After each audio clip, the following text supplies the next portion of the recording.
I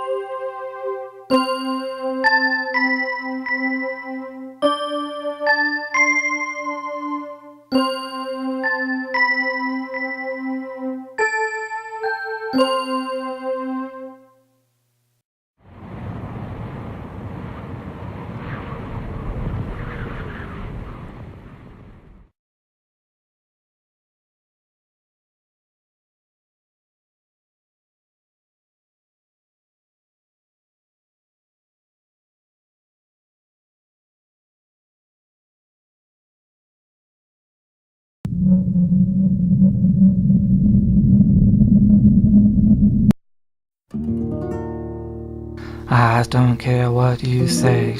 You just stay and put in that bed, and there ain't gonna be no argument. Do yous hears me?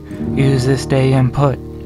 Now is yous going to do as I tells yous, or do I have to go outside and find me some rope, then come back in here and ties yous down with it? Need I remind you, this ain't the most sanitary place on the planet Earth. No telling where I's getting that rope from, Alison. So if yous want to take a chance of being tied down with a rope that was used in a hanging 50 years ago, yous goes right ahead. Otherwise, pipe down. Yous hears me? Why, I's never. Do yous think you're my father? Why, even he never had enough to talk to me. Oh, my head. Serves you right.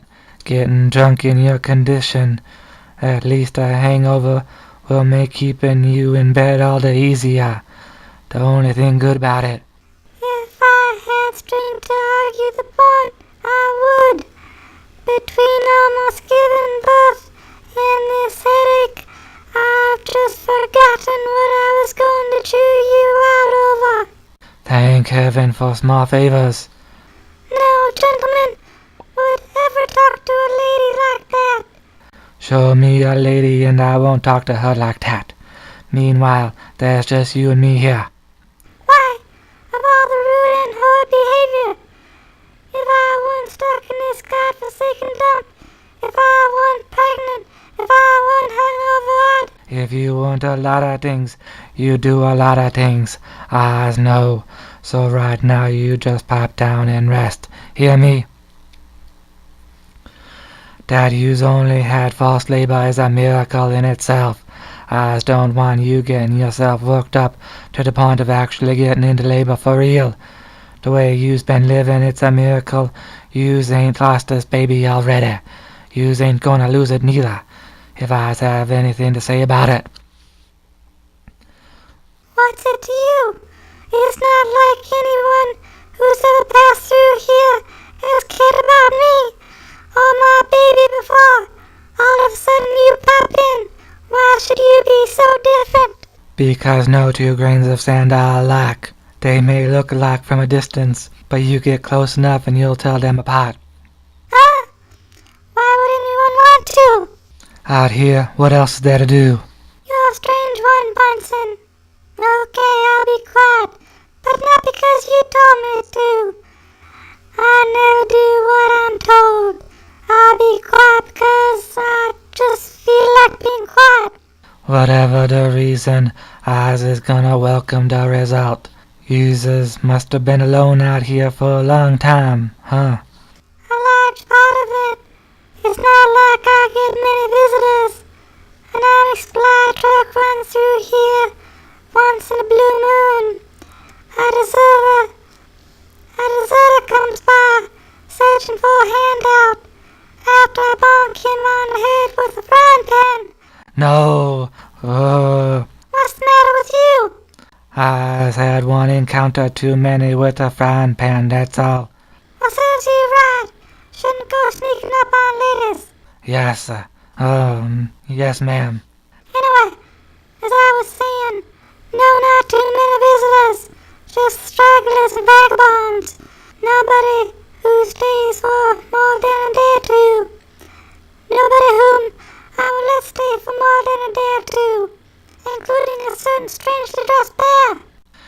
There yous goes again. What has I done to offend you so much? I's picked yous up off the floor when you stone drunk. I's dressed yous wounds. I's helped you when yous almost goes into labor.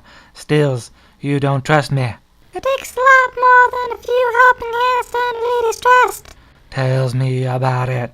Did you ever try reversing that? Ah! Did you ever try earning someone's trust yourself? You know, you spout a lot about others earning your trust. Has yous ever tried earning someone else's? Who? Out here? Are you out of your mind?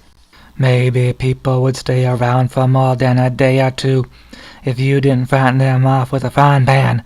Did you ever think of that? About insulting? Why, never. Well, maybe you should. Someone needs to. If you's ever gonna wake up and smell the coffee, someone has to shake you out of this dreamland you's been living in. You's no princess. You's no lady. You's just turning into a bitter old woman. If you's don't want that to become a reality, you's gonna have to learn something, Alison. And what is that, Mr. Bunson there? You's gonna have to learn to show people respect, everyday courtesy. You's is gonna have to learn to mind your manners. I knows being out here alone by yourself don't give you a lot of chance to practice the social graces. Even so, when you's is around people, you's is gonna have to show them some gold-done respect. Treat them like they's a human being, not ragdolls. You's can't go around hitting them with frying pans, flipping your mouth off at them whenever you's feels like it, tongue lashing them with curse words that would make even the most drunken sailors blush. Are these things that a real lady would do? I ask you, is they? Just being born female don't make you a lady. You want to be shown the respect of a lady. You's has got to earn it. You's has got to act like it. If you's don't, if you's gonna act like a tramp, people's is gonna treat you like one. It's that simple. Are you quite finished? I guess I is. I should say so.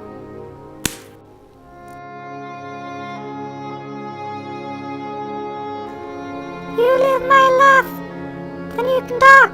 Until then, shut up! I do's gotta admit, that was the slap of a lady. I guess I can be a little hard on the people who pass through here. Just lighten up a little, Alison. Try to show a little grace, that's all I'm asking. Please here and then thank you.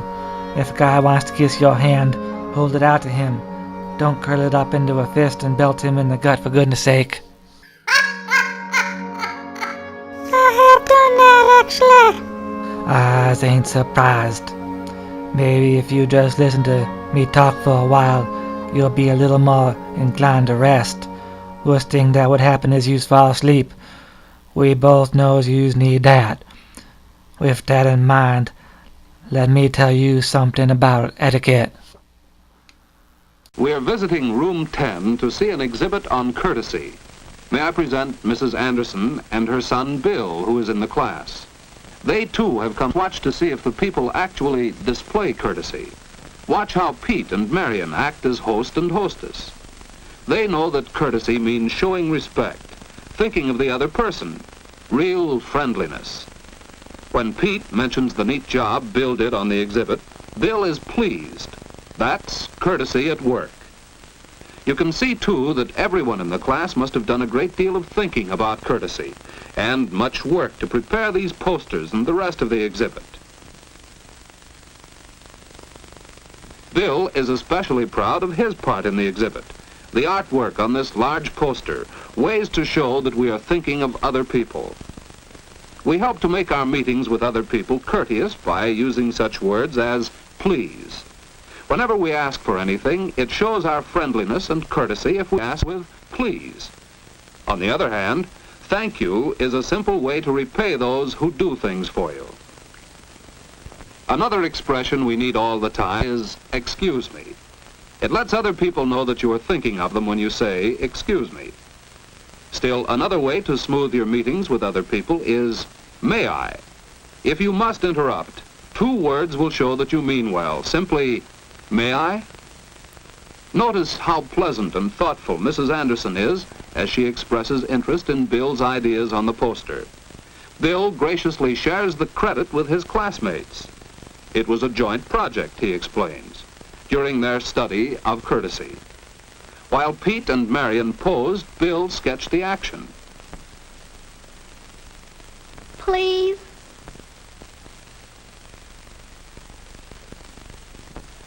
With that sketch finished, ready for final artwork, Pete got ready to play the guest for the next pose. Marion was the hostess, offering him a cookie. Thank you. Pete showed that he appreciated her kindness.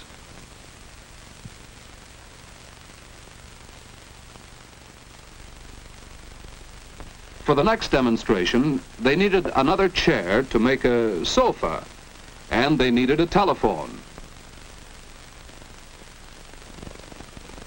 Joan played the other girl in conversation with Marion.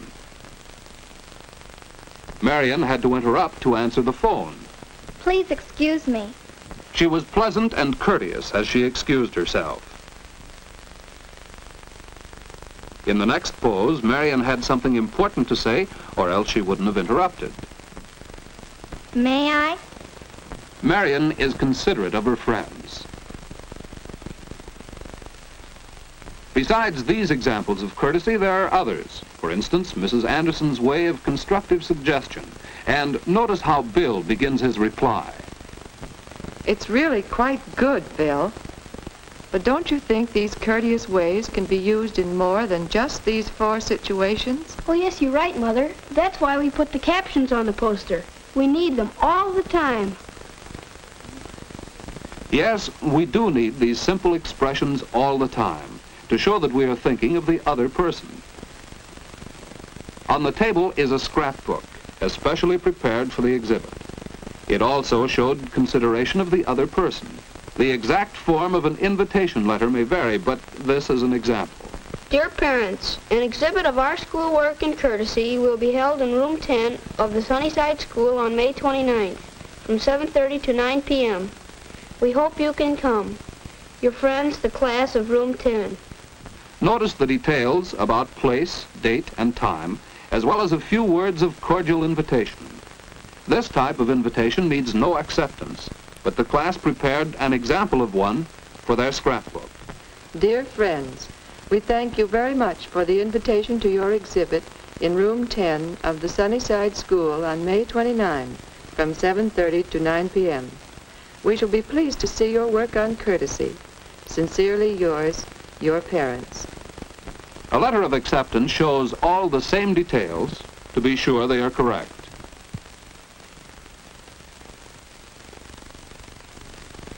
There is also a sample letter of regret stating why the person could not accept. On the next few pages of the scrapbook are drawings and poems Pete had made about courtesy when using the telephone. Answer promptly. Don't keep the other person waiting.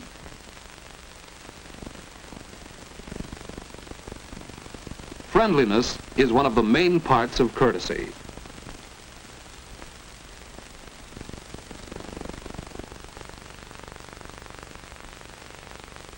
It saves time and makes your conversation more pleasant if you speak distinctly.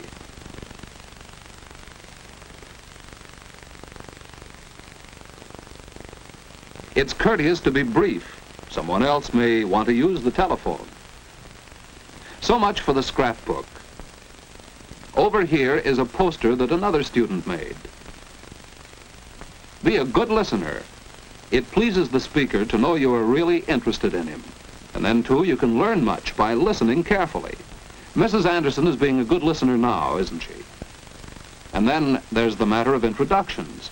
How will Bill introduce his mother and his teacher? Mother, may I present Miss Barton, our teacher.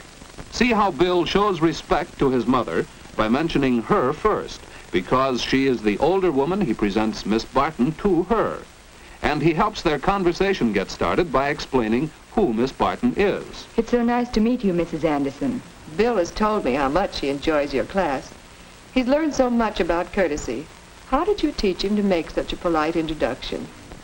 Perhaps Bill should explain that, Mrs. Anderson.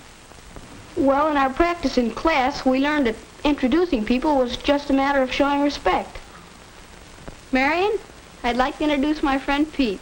Bill mentioned the girl's name first and showed respect by presenting the boy to her. You can mention either name first with two boys of the same age. Bill, this is Pete. Pete Dalton, Bill Anderson. How do you do, Bill? Hello, Pete. So the poster that grew out of this practice is included in the exhibit. And that's how the class learned that introductions are really easy. Just remember to show respect.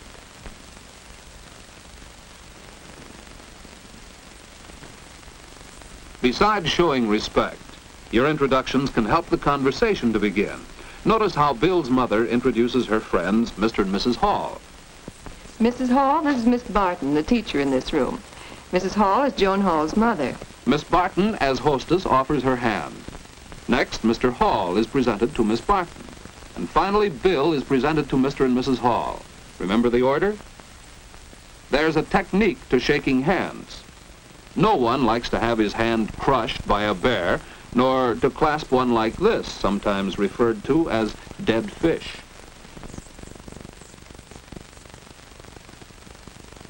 And so the introductions have been completed, and the group settles down to friendly conversation. Well, it's time to go now. What have you seen here? That is, what have you seen besides the posters and scrapbooks of the exhibit?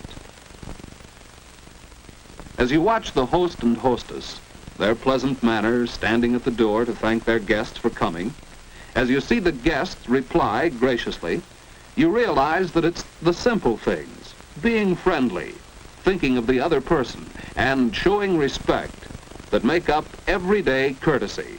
Real living courtesy has made the evening a pleasure and a success.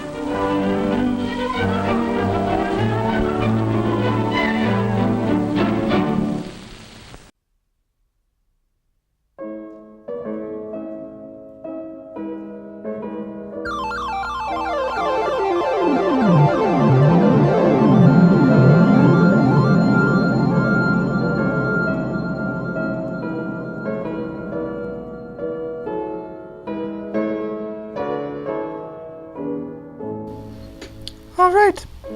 Who has the giant mutant monster beast? Show yourself and hand her over. Act now, and I won't destroy you. I came here for a purpose. I'm on a mission. I don't want to be on this mission. I don't like wasting time. You will make yourself known this instant. You've taken the beast prisoner for a purpose. That purpose was to get me here. So here I am. What do you want? All right. I'm getting pretty peeved right now. I've got the cloak of hidden beauty with me. Unless you want me to use it to expose this little charade you've got here. You better stop wasting my time. Stop playing games and come out this instant. I am Captain M.T., not one of Ariel's usual underlings. Do you hear me? You too captured the beast. You too, alone, just you. Thinks with his base, he does. Cost him, it will.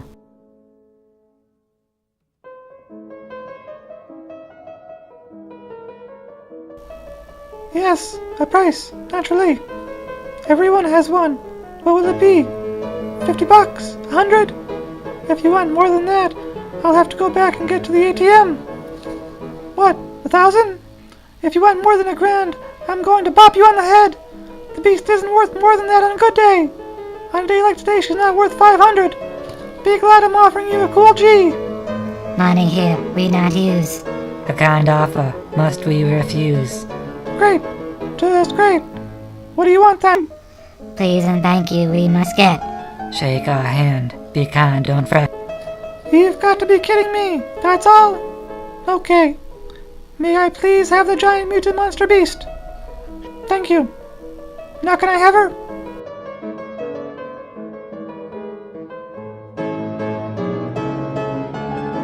What? Why not? I said please. False hearts get not what they desire. Baby, go home. but through a fire. Oh.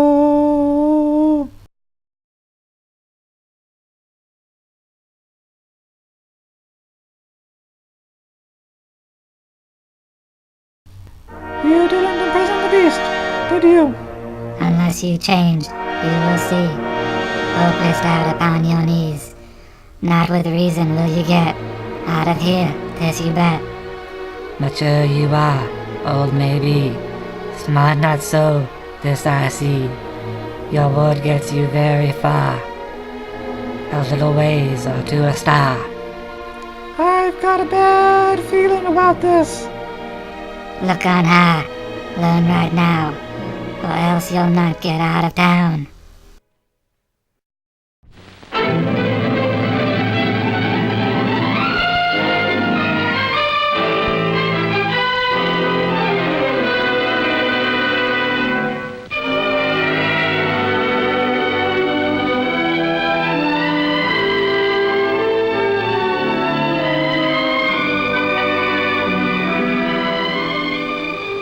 The last big dance of the year is over. Tonight is the most wonderful spring night you ever knew, Sally. The air is so soft, and Hank is such a nice guy. Let's go to Mountain Park for a while and look at the moon. We can turn off at Hatfield. Let's decide when we get to Hatfield. All right? Okay. You could have impulsively answered yes or no. Why didn't you, Sally? Was it because you have learned to recognize when your own emotions want to take over? It wasn't too long ago when you started to think about your emotions objectively. There was that day in class. Hank was there, too. May I have your attention, please? You are wondering what today's lesson will be about. Today's lesson in psychology is going to be about emotions. Now, we all start with a primary set, and as we grow older, we acquire more of them. We've all read about Bluebeard's closet and Pandora's box. Most of us know the fascination of locked places and hidden things. That fascination is probably the emotional side of our curiosity. Would you like to know what's in the box? All right. Why don't you come up around the table?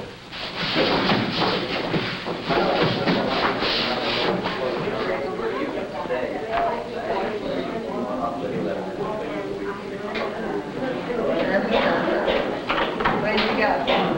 Went to the train station.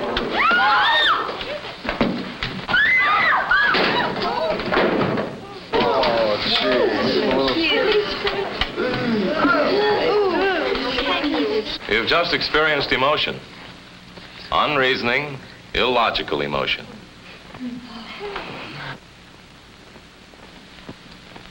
Think now. Do you think that I'd turn loose a poisonous snake in the classroom? Only association would cause you to feel the emotion of fear at the sight of a harmless snake. Emotion can so work on us that under its stimulus, we may sometimes perform feats of almost superhuman strength.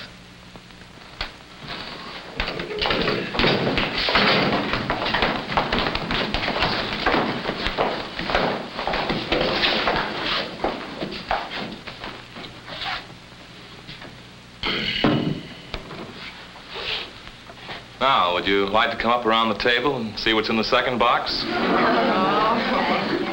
Most of you now plainly show the results of emotional conditioning. A box held a snake. You don't like snakes. So now you associate a box with a snake or with some possible danger.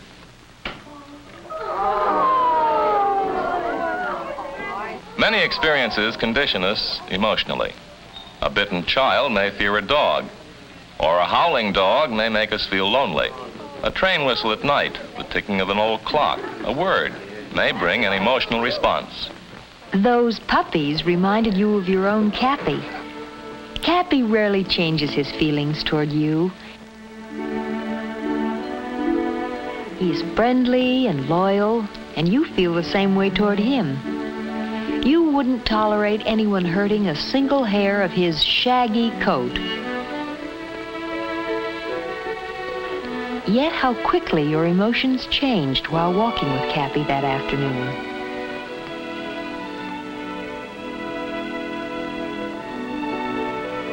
You saw the familiar convertible rolling by. Hank was smiling. There was an attractive girl beside him. A stranger. She sat so close to him, she was practically in his lap. How could he, the deceitful... You yanked poor Cappy along behind you.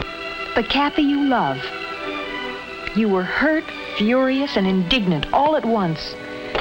You were jealous. You felt completely alone, deserted.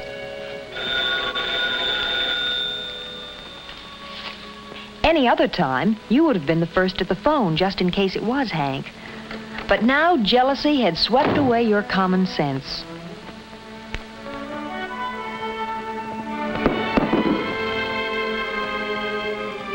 Fortunately, your mother has a sense of humor.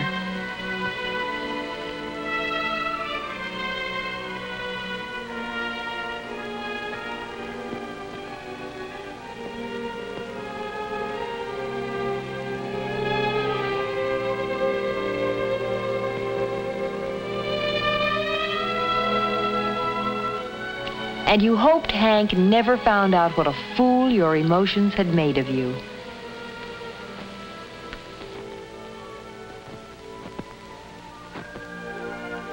You came to realize what your parents mean to you. How pleasant the feeling of emotional security is. The mutual love and respect you all share and take for granted.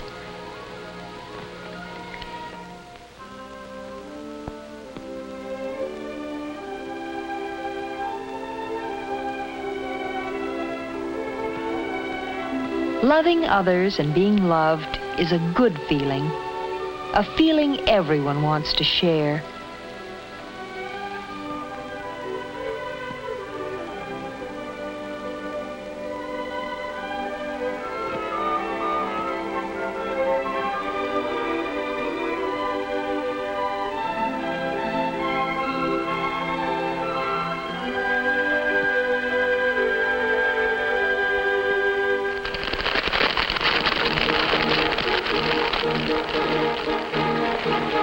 Then there was the night your schoolmates shared a different, ugly emotion.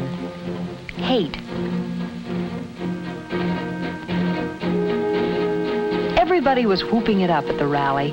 The excitement about the coming game built up to a frenzy of enthusiasm. Then someone started a whispered rumor that twisted excitement into something else.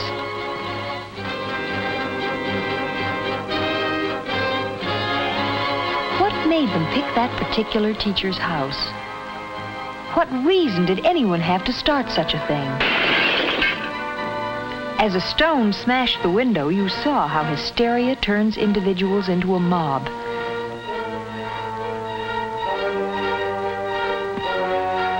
You were amazed to see sudden impulses rob normally decent people of their values.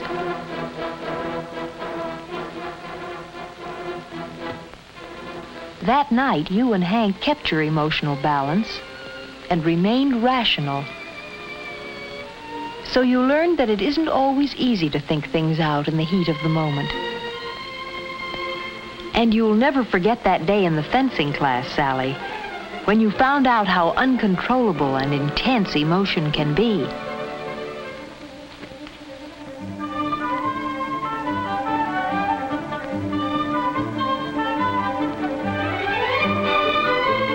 Your opponent's dogged parrying seemed perfect, tireless.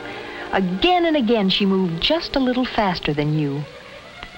Your intense frustration boiled up inside you and then suddenly erupted into white anger. You wanted to injure her, and then caught control of yourself. It left you sick to your stomach, and even now you wince when you think of it.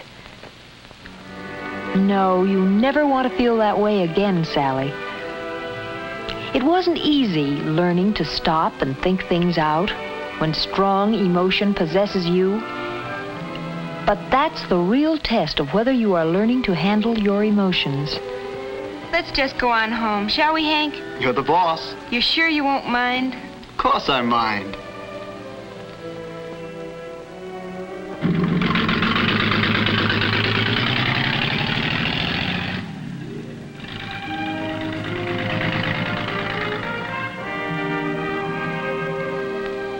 You've learned through experience that no matter how deep the emotion is, you don't have to let it take you over. You have come to realize that by bringing calm reasoning to emotional questions, your decisions will be what you really want them to be.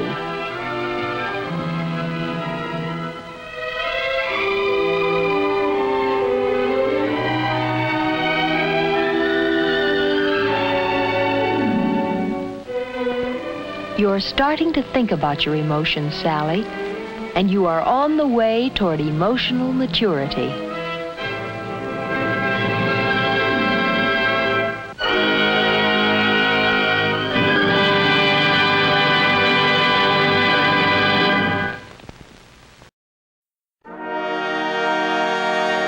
I don't care.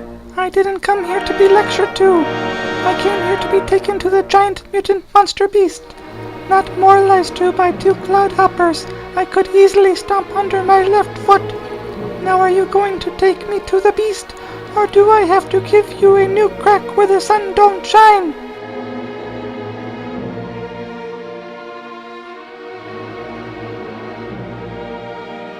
It's about time I was shown some courtesy and respect around here. Now, where are we going? Where is the...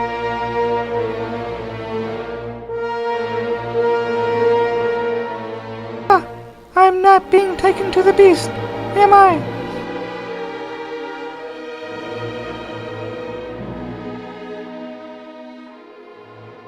Say please and thank you, for this is how we show our friends we love them now. When we can't give our thanks one more day, we give a hug, for it's our silent praise.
Ahem.